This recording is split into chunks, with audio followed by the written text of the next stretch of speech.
செந்தமிழ் குரல் நேயர்களுக்கு வணக்கம். இப்போது ஒரு புதிய வழக்கு தூசி தட்டி எடுத்திருக்காங்க. அந்த வழக்கு என்னன்னு சொல்லி பார்த்தோம் அப்படின்னா, இர்ஃபான் அப்படின்னு சொல்லிட்டு ஒரு நபர் யூடியூப் நடத்திட்டு வராங்க. இவர் இவங்களுக்கு கல்யாணம் ஆகுது. கல்யாணமான பிறகு மனைவி கர்ப்பமாகறாங்க. கர்ப்பமான பிறகு குழந்தையினுடைய பாலினம் தெரிஞ்சுக்கணும் அப்படின்னு முடிவு செஞ்சு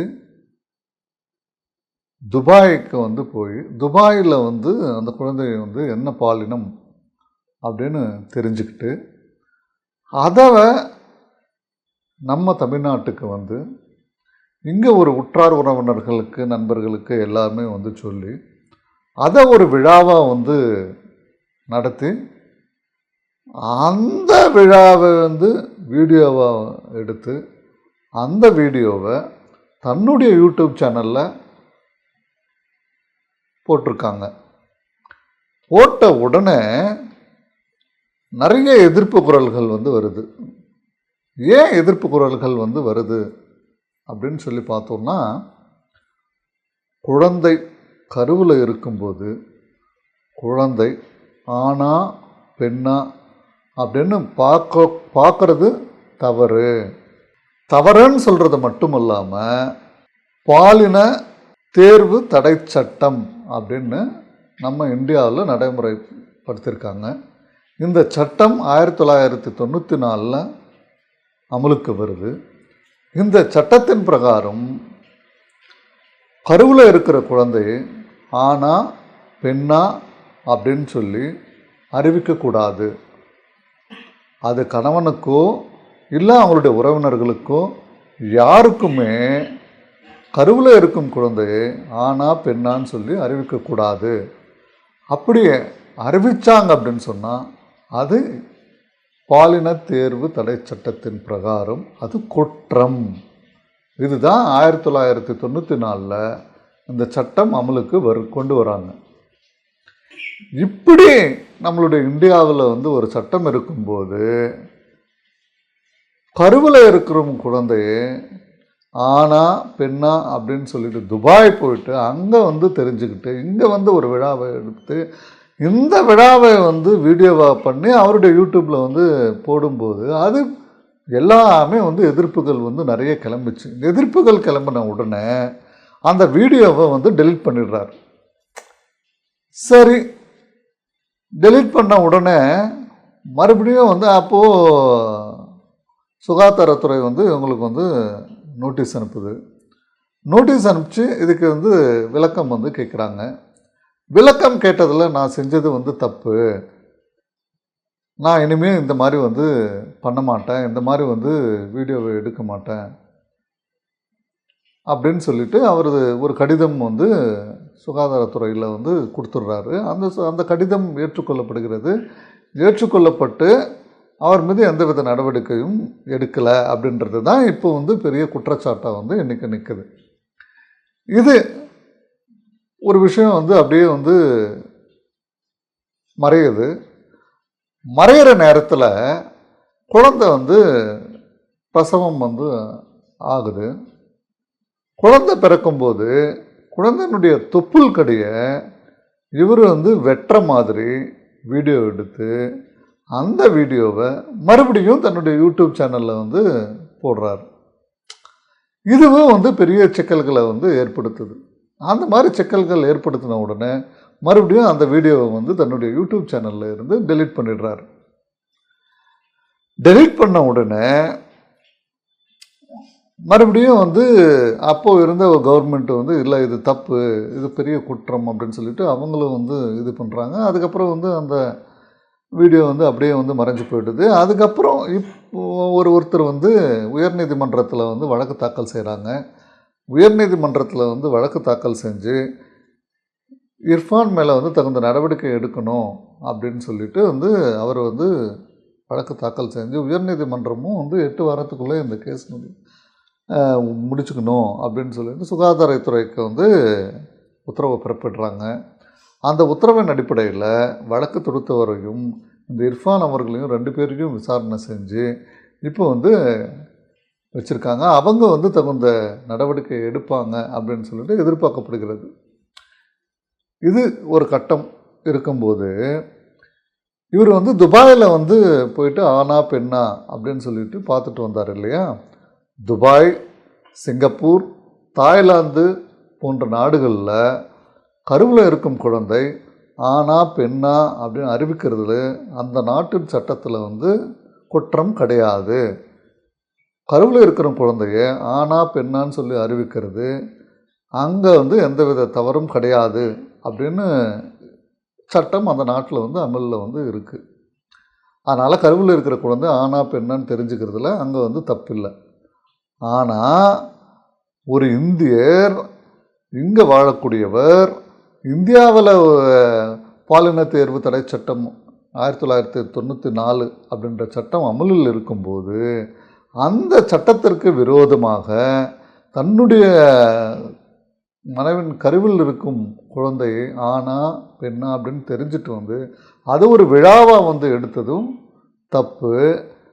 அதுக்கப்புறம் வந்து அந்த கருவுரை அந்த பிரசவ இதுக்குள்ளே போயிட்டு வந்து அந்த தொப்புள் குடியை கட் பண்ணதும் தப்பு அப்படின்னு சொல்கிறது இந்த பாலின தேர்வு தடை சட்டத்தின்படி இது குற்றம் அப்படின்னு சொல்லப்பட்டிருக்கிறது.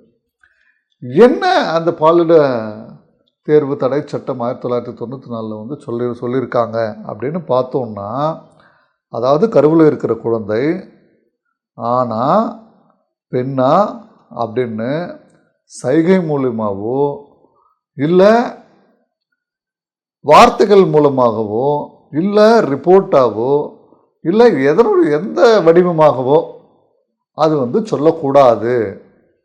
அப்படி சொன்னால் சில பேர் வந்து பெண்ணாக இருந்தால் பெண் குழந்தையாக இருந்தால் அந்த பெண் குழந்தைகளை கருவிலேயே வந்து அழிச்சிடுறாங்க. அப்படி அழிக்கிறதுனால பெண் குழந்தைகள் வந்து ஷார்ட்டேஜ் வந்து ஆகுது. ஸோ பெண்ணினம் வந்து இல்லாமல் வந்து போயிடும் அப்படின்ற ஒரு காரணத்தினால தான் இந்த ஆனா பெண்ணா கருவில் இருக்கும் குழந்தை ஆனா பெண்ணா அப்படின்ற ஒரு விஷயத்த சொல்லக்கூடாது. அப்படி சொன்னால் இந்த மாதிரி குழந்தைகளை கருவிலவே வந்து அழிச்சிடுறாங்க. இந்த நடைமுறை போயிடுச்சு அப்படின்னா நாளைக்கு ஒரு பெண்ணினமே இல்லை ஆணினமோ இல்லாமல் வந்து போயிடும். அதனால் சொல்லக்கூடாதுன்னு சொல்லிட்டு தடை சட்டம் வந்து கொண்டு வராங்க. ஏன் நம்ம தமிழ்நாட்டில் கூட வந்து பார்த்திங்கன்னா இதுக்கு முன்னாடி பெண் குழந்தை பிறந்த பிறகு கூட அதுக்கு வந்து கள்ளிப்பால் ஊற்றி கொண்டுடுறது, அதுக்கப்புறம் அந்த பெண் குழந்தையாக இருந்தால் தூக்கி வீசி வச்சுட்டு போயிடுறது, இல்லை பெண் குழந்தைகளாக இருந்தது அப்படின்னா கருவிலேயே வந்து அபார்ஷன் பண்ணுறது, இந்த மாதிரி விஷயங்கள் எல்லாம் நிறைய நடந்துட்டு வந்தது. இதெல்லாம் எப்படி தடுக்கிறது அப்படின்னு யோசித்து அதுக்காக கொண்டு வரப்பட்ட சட்டம்தான் இந்த பாலின தேர்வு தடை சட்டம் 1904 வந்து கொண்டு வந்தாங்க. அதுக்கு பிறகு இந்தியாவில் கருவில் இருக்கிற குழந்தை ஆனா பெண்ணா அப்படின்னு சொல்லக்கூடாது. அப்படி சொன்னால் அது குற்றம். அந்த குற்றத்துக்கு 3 ஆண்டுகள் சிறை தண்டனை வரைக்கும் வந்து தண்டனை கொடுக்கலாம், 10,000 ரூபாய் வரைக்கும் அபராதம் விதிக்கலாம் அப்படின்னு இந்த சட்டத்தில் வந்து சொல்லப்பட்டிருக்கிறது. ஸோ இப்படிப்பட்ட ஒரு குற்றத்தை தான் இந்த இர்ஃபான் அவர்கள் வந்து செஞ்சுருக்காங்க அப்படின்ற கான்செப்டில் தான் இந்த வழக்கை வந்து மறுபடியும் தூசி தட்டி எழுப்பியிருக்காங்க. இது ஒரு குற்றம். இந்த மாதிரி நடைமுறை வந்து தொடர்ந்து நடந்துச்சு அப்படின்னு சொன்னால் இது வந்து மற்றவங்களும் வந்து இதே மாதிரி பண்ண ஆரம்பிச்சிருவாங்க, மறுபடியும் வந்து பழைய நிலைமைக்கே வந்து போயிடும், இந்த சட்டம் கொண்டு வந்ததனுடைய நோக்கமே வந்து இல்லாமல் போயிடும் அப்படின்ற மாதிரி தான் இப்போ இந்த வழக்கு மறுபடியும் வந்து தூசி தட்டி எழுப்பியிருக்காங்க. இதில் வந்து இந்த சட்டத்தை கடுமையாக வந்து நடைமுறைப்படுத்தணும் மறுபடியும். ஏன்னா கருவிலேயே வந்து பெண் குழந்தைன்னு தெரிஞ்சுட்டு பிறகு அந்த கருவிலேயே வந்து அழிச்சிடுவாங்க. அப்புறம் பெண் குழந்தைகள் வந்து ஆயிடுச்சு அப்படின்னு சொன்னால் எப்படி வந்து இந்த சமுதாயம் வந்து சரிசமமாக வந்து நடக்கும்? இப்போவே நிறைய பேருக்கு வந்து பார்த்திங்கன்னா சில சமுதாயங்களில் பெண்ணே கிடைக்க மாட்டேங்குது. ஏன்னா பெண்ணே கிடைக்காம கல்யாணமும் வந்து செய்யாமல் 50 வயசு கூட தாண்டி வந்து சில பேரெல்லாம் வந்து இருக்கிறத வந்து நம்ம கண்ணால் வந்து பார்க்க முடியுது. ஏன் இந்த மாதிரி பிரச்சனைகள் எல்லாம் வருது அப்படின்னா, கருவில் இருக்கும்போது ஆண் குழந்தையா பெண் குழந்தையான்னு தெரிஞ்சுக்கிட்டு, ஆண் குழந்தையாக இருந்தால் அது வந்து அந்த ஆண் குழந்தையை வந்து பெற்றெடுக்கிறாங்க. பெண் குழந்தையாக இருந்தால் அந்த கருவிலையே வந்து கலைச்சிடுறாங்க. இன்றைக்கும் வந்து சில ஊர்களில் வந்து இந்த நடைமுறை வந்து இருந்துட்டு தான் வருது. இதெல்லாம் இந்த சட்டத்தில் வந்து தண்டிக்கணும் அப்படின்றது தான், இந்த மாதிரி வந்து தடுக்கணும் அப்படின்றது தான் இந்த சட்டத்தினுடைய நோக்கம்.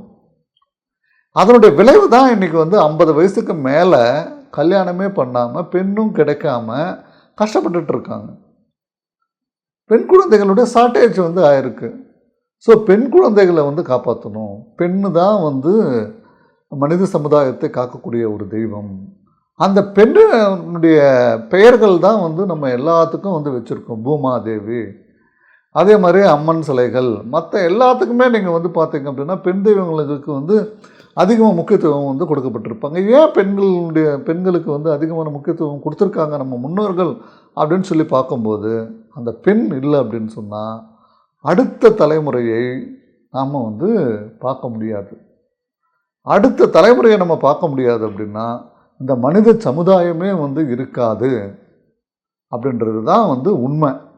ஸோ அப்படிப்பட்ட பெண் சமுதாயத்தை நாம் காப்பாற்றணும்.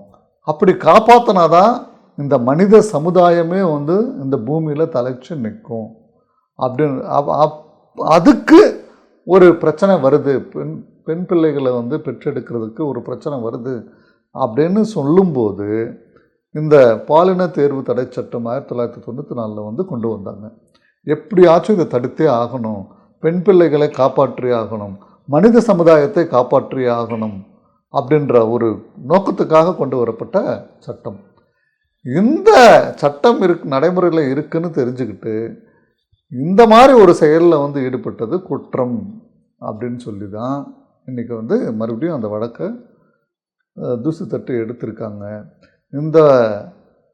இதில் இந்த மாதிரி பாலினம் அப்படின்னு சொல்லிட்டு வந்து தெரிஞ்சுக்கிட்டு அவர் வந்து அதுக்கு ஒரு விழா எடுத்து உறவினர்கள் எல்லாம் வந்து கூப்பிட்டு ஒரு வீடியோ வந்து போட்டுறது வந்து இன்றைக்கி வந்து மிகப்பெரிய அதிர்வலர்களை வந்து ஏற்படுத்துச்சு. இது ஒரு முன்னுதாரணமாக இருக்கக்கூடாது.